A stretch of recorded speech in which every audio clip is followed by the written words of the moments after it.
புளியங்க அவ புடவ கட்டுன வெள்ளரிக்கா புளிப்பா புளியங்க அவ புடவ கட்டுன வெள்ளரிக்கா பார்த்தா பாவக்காயிலம் பருவத்தில கொசாக்கா பார்த்தா பாவக்காயிலம் பருவத்தில கொசாக்கா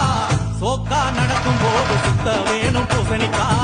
ஆத்தா கண்டெடுத்த அழகான ஜாதிக்கா புளிப்பா புளியங்க அவ புடவ கட்டுன வெள்ளரிக்கா